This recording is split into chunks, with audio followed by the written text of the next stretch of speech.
Finalists first, are you ready for the hard questions? Of course. Good stuff.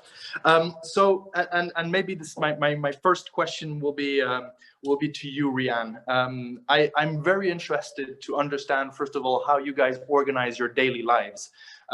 This is also quite interesting in the context of COVID. That is my only questions related to COVID. We talk about COVID much too much, but I'm actually interested to understand. I know, Rehan, you've been stuck at home for quite a while, but I'd be really interested to understand how you guys entrepreneurs deal with your day-to-day activity. So Rehan, first you. Yeah, so I guess it's always been evolving over the years. And I think each year I try to see how I can be more effective as an entrepreneur. And this year with COVID, obviously, you know, leveraging a lot more of technology, I think we all are, I mean, even in this forum, has been really essential for me. But my time is really split right now at the moment, because my dad in the 4th generation, he's, you know, even during COVID, he totally didn't come to office. And, you know, it's kind of like me and my sister have to pick up the reins for the rest of the group. So it's been quite tough being an entrepreneur on the one hand, but having the weight and the legacy of the group and the other businesses on the other hand. You know, in an ideal world, I'm 100% focused on my project, but the reality is that I do need to balance it with the other businesses, and there are other responsibilities that I have. So that has been very challenging for me, but I try to do the best I can. It really means working longer hours. It really means late nights, working weekends, but I do understand it's this transitionary period of my dad, you know, transitioning for us to take management of the group, as well as this COVID. So we have two very sort of, in a way, destabilizing situations, and I have to sort of put in the long hours, and I'm accepting of it, but it's challenging. Of course, I understand. Preeyam, you are also still today involved in your family business, apart, or I'd say on top of your ventures. Do you recognize these comments from Rehan? Yes, so I would say I work with my mom and my dad.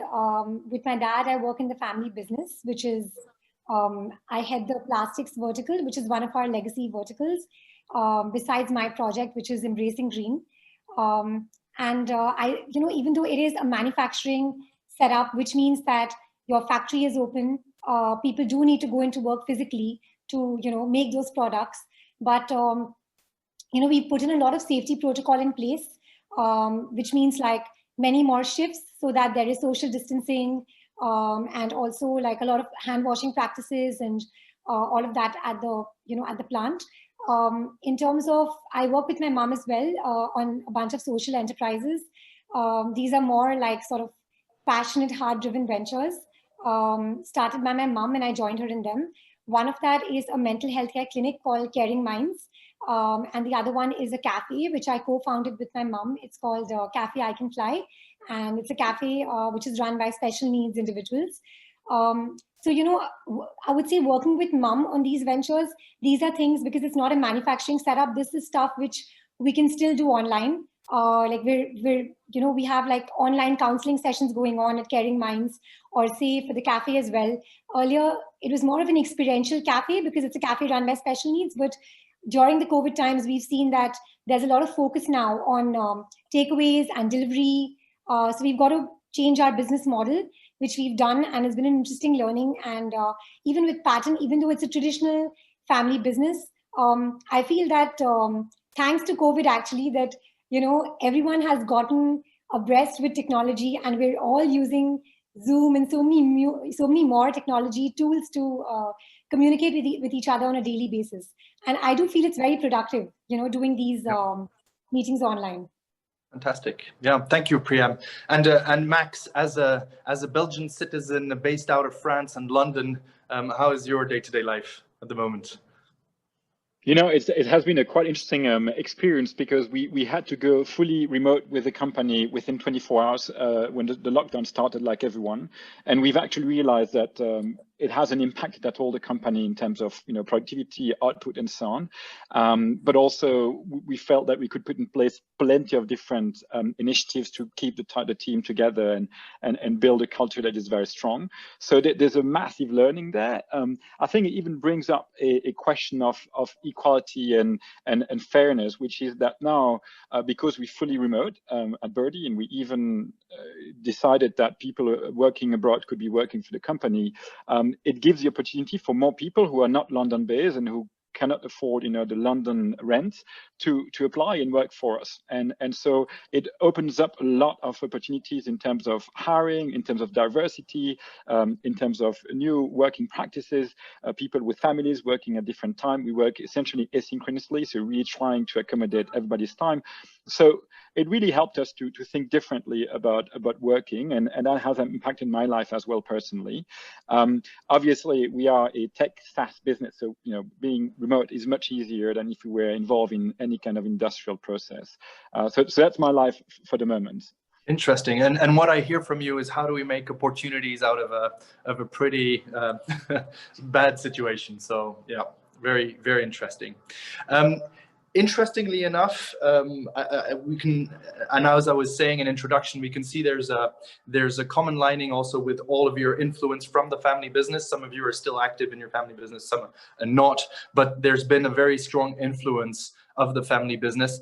I was interested in asking you, do you feel it is easier or more difficult to be an entrepreneur when you come from a family that has an established business, from which you are representatives of the second, third, fourth, fifth generation of the family? Maybe Preeyam, let's start with you.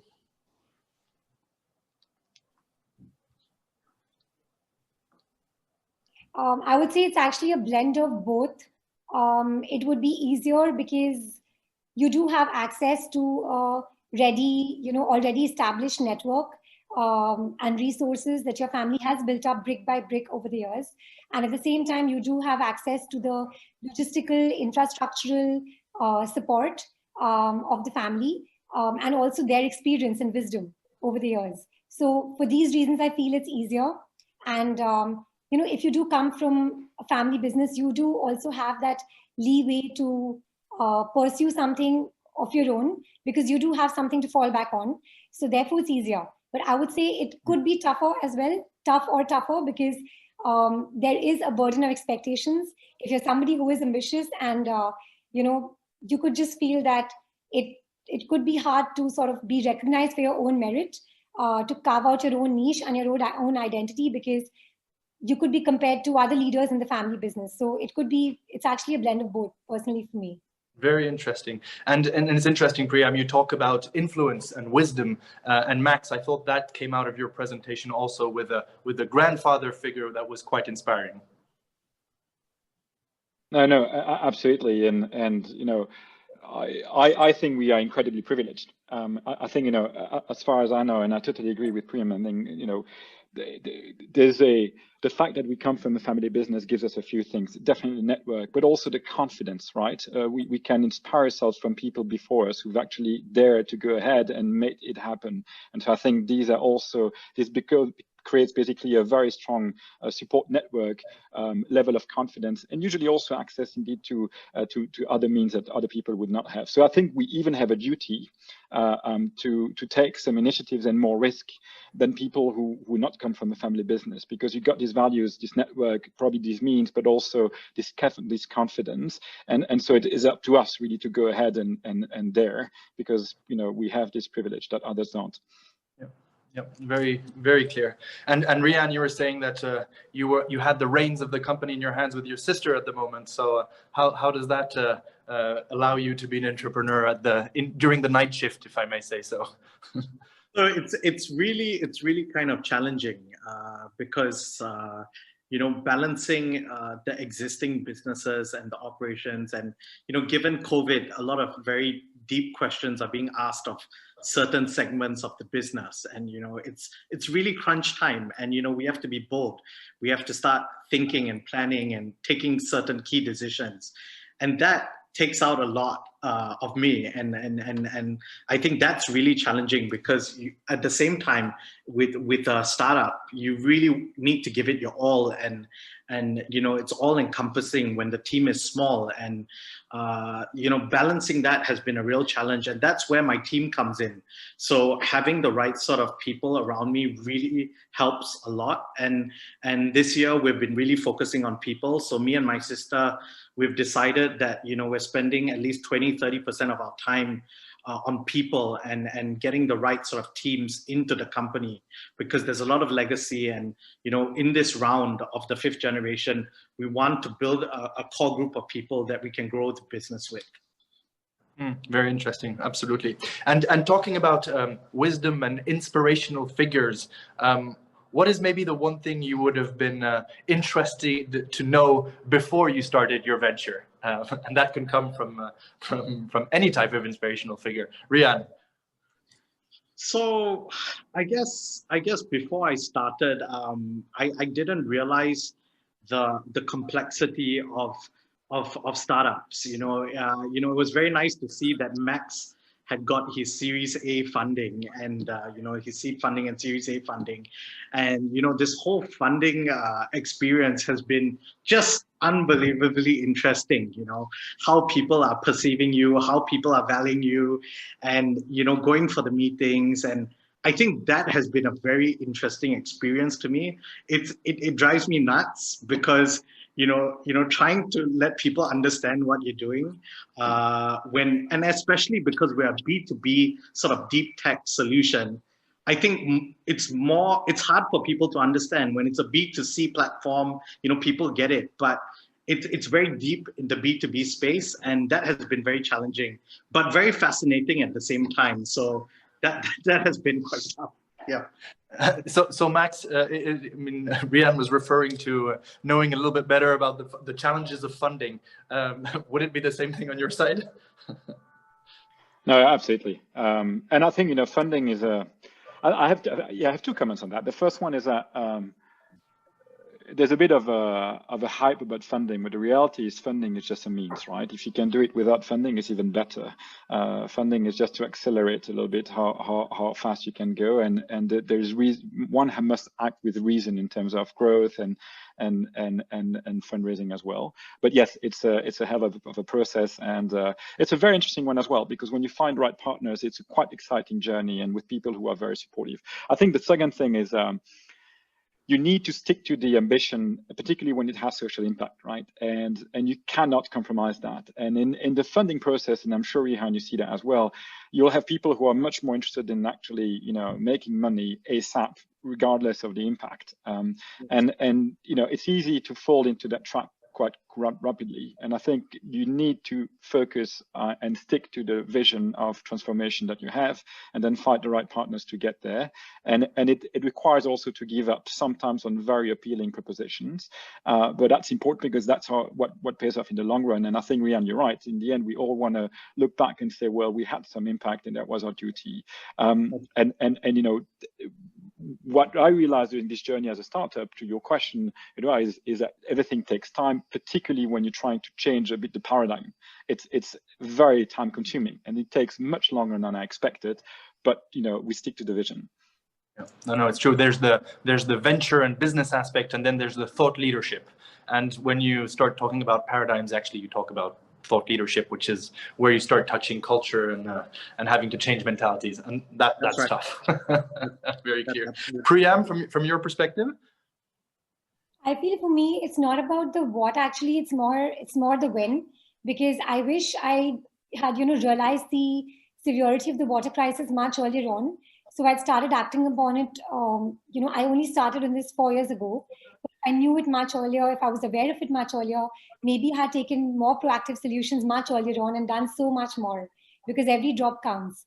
So I would say it's that. But if I had to really think hard and deep about the what, the one thing that I realized in my journey in these 4 years is that when I started to speak to, international aid organizations like the UNICEF, etc., I realized that maybe in some of my earlier projects, I wish I had documented them much better, because, as an entrepreneur, you're just so busy, getting on with, doing the work in the field, that I realized that I didn't have like these geotagged images and like more video footage of the installations we had done at the rainwater harvesting site. So I wish I documented stuff better.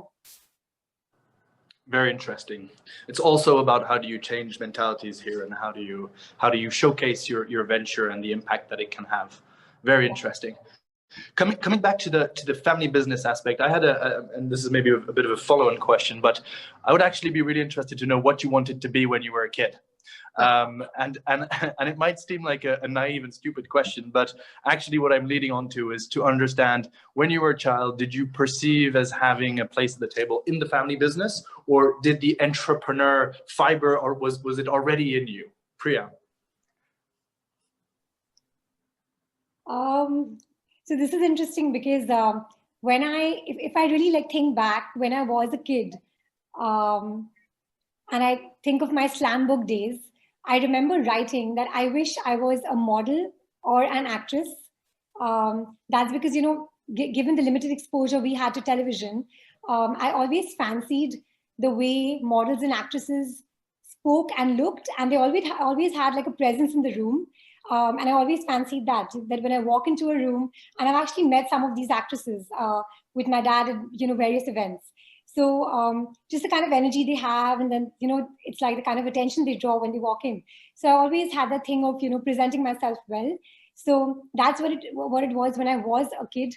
And I think when I went to higher school, it graduated to something when I had a mind of my own. So I wanted to actually be a teacher, completely different.